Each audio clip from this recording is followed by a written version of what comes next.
Holidays-nale, adu namma GT Holidays da. GT Holidays, South India's #1 travel brand. You know you are special when you're with GT Holidays. புதுக்கோட்டையில் எதிர்க்கட்சி தலைவர் எடப்பாடி பழனிசாமி செய்தியாளர்களை சந்தித்து வருகிறார். அந்த நேரடி காட்சிகளை பார்க்கலாம். அவர் இருக்கிறார் சொல்றாரு, அதுக்கு நாங்க ஒண்ணும் சொல்லலையே. நாங்க அதிமுக பாரதிய ஜனதா கூட்டணி. ஆமா, நிச்சயமா நாங்க தெளிவுபடுத்திட்டோம். எங்களுடைய சிலதுதான் பேச முடியும், ஊடகத்துல சிலது பேச முடியாது. ஒரு கட்சினா சிலதை வெளிப்படுத்தலாம், சிலதை வெளிப்படுத்த முடியாது. எல்லாமே வெளிப்படுத்தணும்னு சொன்னா நடக்காது.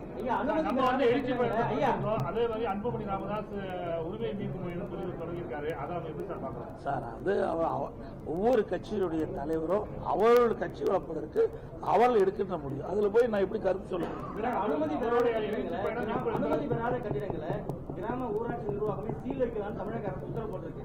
வரைபடம் வாங்குறதுலயும் பிரச்சனையா இருக்கு. கிராமத்துல போய் இப்படி ஒரு உத்தரவு போட்டா எப்படி சார்? அதாவது இந்த அரசாங்கத்தை பொறுத்த வரைக்கும் மக்களுடைய பிரச்சனையை தெரியாத ஒரு அரசாங்கமா தான் இது பார்க்கும். கிராமத்தில் பொறுத்த வரைக்கும் நானும் கிராமத்தில் இருக்கணும். ஒரு கிராமத்தில் தோட்டம் இருக்கு, ஒரு வீடு கட்டுவாங்க. அதுல அனுமதி வாங்கன்னு சொல்லுங்க, தப்பு இல்லை.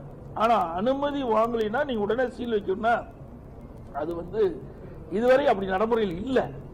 ஒரு புதிய நடைமுறை கொண்டாந்து இருக்கிறாங்க. மக்களுக்கு முதல் விழிப்புணர்வை ஏற்படுத்த வேண்டும், பிறகு அதை நடைமுறை கொண்டாடணும்.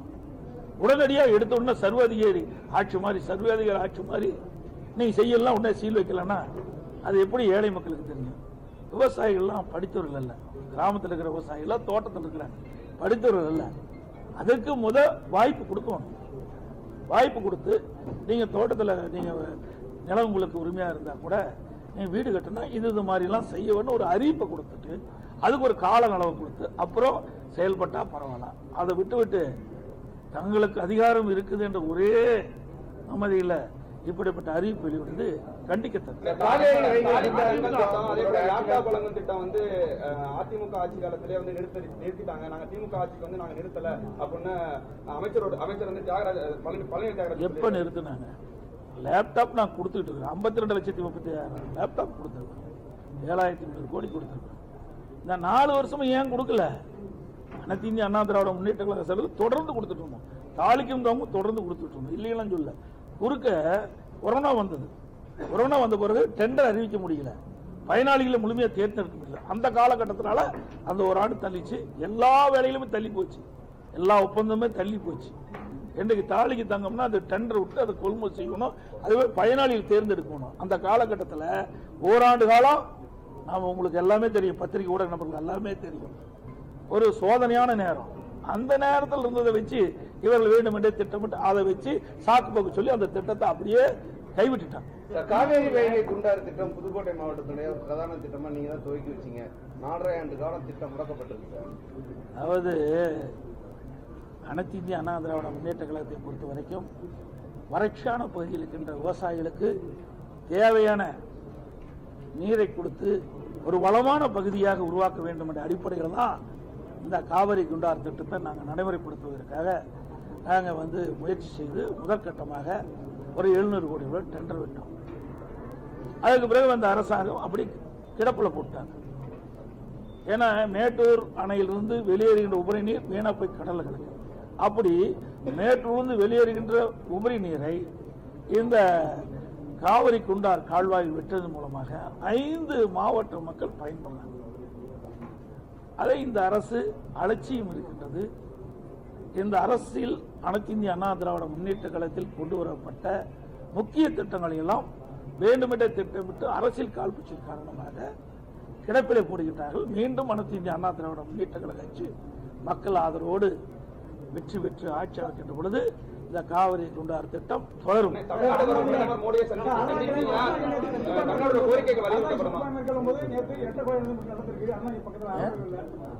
சுற்றுப்பயணம் மேற்கொள்ளும் போது அதே நேரத்தில் அரண்மனை பக்கத்தில் ஆவடாவில் 8 கோடி தொடர்ந்து புதுக்கோட்டை மாவட்டத்தில் தொடர்ந்து கொலைகள் நடைபெற்றிருக்கு. சட்டம் ஒழுங்கு 2026 தேர்தலை பாதிக்கக்கூடிய சூழ்நிலை இருக்குமா சார்? அதாவது நான் தான் ஏற்கனவே சொன்னேன், திராவிட முன்னேற்ற கழக ஆட்சி வந்திருக்கிறது. கொலை, கொள்ளை, திருட்டு, வழிப்பிரிவு, முதியோர்களை குறிவைத்து கொலை செய்வது தொடர்கதையாக இருந்தது. சட்ட ஒழுங்கு அடியோடு சீர்கிட்டு விட்டது. நான் பலமுறை சட்டமன்றத்திலும் பேசியிருக்கிறேன், ஊடகத்தின் வாயிலாக வெளிப்படுத்தியிருக்கிறேன். ஆகவே இந்த அரசு கடுமையான நடவடிக்கை எடுக்காத காரணத்தினால, சரியா சட்ட ஒழுங்கை பராமரிக்காத காரணத்தினால இன்றைக்கு குற்ற செயலில் ஈடுபடுகிறவர்களுக்கு காவல்துறை கண்ட சிறிதளவும் அச்சம் இல்லை. குற்றச்செயல் புரிகிறவர்களுக்கு தங்களுக்கு கடுமையான தண்டனை கிடைத்துவிடும், கடுமையான நடவடிக்கை அரசு எடுக்கும் என்று அந்த அச்ச உணர்வு ஏற்பட்டால் தான் குற்ற நிகழ்வுகளை தடுக்க முடியும். ஆனா இந்த ஆட்சியில் அப்படி பார்க்க முடியும்.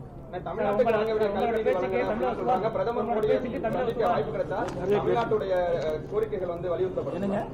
கல்வி நிதி தமிழ்நாட்டுக்கு வழங்க வேண்டிய கல்வி நிதி எல்லாம் வழங்கல, ரூபா கூட வழங்கலன்னு சொல்றாங்க. இப்போ நீங்க பிரதமரை சந்திக்கிறதுக்கான வாய்ப்பு கிடைச்சதுன்னா நீங்க தமிழ்நாட்டுடைய கோரிக்கைகளை முன்னெடுத்து வலியுறுத்தப்படுங்க. நாங்கள் எப்பொழுதுமே ஆளுகின்ற கட்சியாகவும் சரி, எதிர்கட்சியாகவும் சரி, தமிழ்நாட்டு மக்களுக்கு ஏற்படுகின்ற பிரச்சனையை அவ்வப்போது மத்திய அரசுக்கு தெரிவித்துக் கொண்டுதான் இருக்கிறோம். அதில் எந்த குறைபாடும் கிடையாது. இன்றைக்கு திராவிட முன்னேற்ற கழக அரசு அமைந்த பிறகு பல்வேறு திட்டங்கள், அனைத்து இந்திய அண்ணா திராவிட முன்னேற்ற கழக ஆட்சியில் கொண்டு வரப்பட்ட பல்வேறு திட்டங்களை கைவிட்டுட்டாங்க. அதையெல்லாம் அண்ணா திமுக ஆட்சி வந்த பிறகு எந்தெந்த திட்டத்தை அவர்கள் கைவிட்டார்களோ அந்த திட்டத்தை எல்லாம் தொடர்வதற்கு உண்டான நடவடிக்கை மேற்கொள்ளப்படும். சுகாதாரத்துறை அமைச்சர் மா சுப்பிரமணியம் ஒரு அறிக்கை விட்டிருக்காரு. அதுல வந்து உடல் உறுப்பு திருட்டா முறைகேடான தெரிஞ்சுக்கணும்னு சொல்றாரு. 2019 இதே திருட்டு நடந்திருக்கு, நாமக்கல்லோட நடந்திருக்கு, அதை முன்னாள் தெரிஞ்சுக்கணும்னு சொல்லியிருக்காரு. அதாவது இதுல முதல்ல கேள்வி கேட்கறதுக்கு வந்து நீ சிந்தித்து கேட்டிருக்கணும், இது யார் செஞ்சது?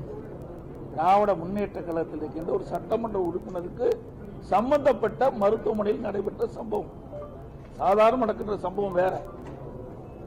திராவிட முன்னேற்ற கழக அங்கு வைக்கின்ற ஒரு சட்டமன்ற உறுப்பினருக்கு சொந்தமான இடங்களில் நடைபெற்றதாக எல்லா பத்திரிகை செய்தியிலும் பார்த்தோம். அதைத்தான் நான் குறிப்பிட்டோம். முறைகேடுன்னு சொல்றாரு, நீங்க திருட்டுன்னு சொல்றீங்க, முறைகேடுன்னு அவர் சொல்லியிருக்காரு. 2019 அதாவது முறைகேடுக்கு திருட்டுக்கு நிறைய வித்தியாசம் இருக்கு. ஒரு உடல் உறுப்பை ஒருத்தர் எடுக்கிறாங்கன்னா அதுக்கு என்ன பொருள்? முறைகேடு கிடையாது, திருடுறது தான் இருக்கும். உடல் உறுப்பு கூட திருடுறாங்கன்னா அப்புறம் எப்படி இருக்கும்? அதுவும் யாரு சிந்திச்சுப்பார். ஒரு சாதாரண மற்றவங்களா இருந்தா பரவாயில்ல, ஒரு பெரிய நிறுவனம் வச்சு நடத்திட்டு இருக்காங்க. நான் அதிகமாக உள்ள போகல, பத்திரிகையில் வந்த செய்தி, அரசாங்கம் வெளியிட்ட செய்தி, அரசாங்கமே ஒரு குழு போட்டு அதற்கென்று ஒரு IAS, அதை மருத்துவத்துறையை சேர்ந்த அதிகாரிகளும் அதில் போய் விசாரிக்கப்பட்டு அந்த விசாரணையில் வந்த செய்தி தான் நான் சொல்றேன். ஆக இப்படிப்பட்ட சம்பவம் மிக மிக ஒரு மோசமான விளைவுகளை எதிர்காலத்தில் சந்திக்கும். ஏழை எளியோர்கள் அவர் குடும்பத்தினுடைய வறுமையை அதை பயன்படுத்தி இப்படிப்பட்ட நிகழ்வு நடப்பது உண்மையாலே வருத்தத்தும் வேதனையும் அளிக்கும். திருவள்ளூர்ல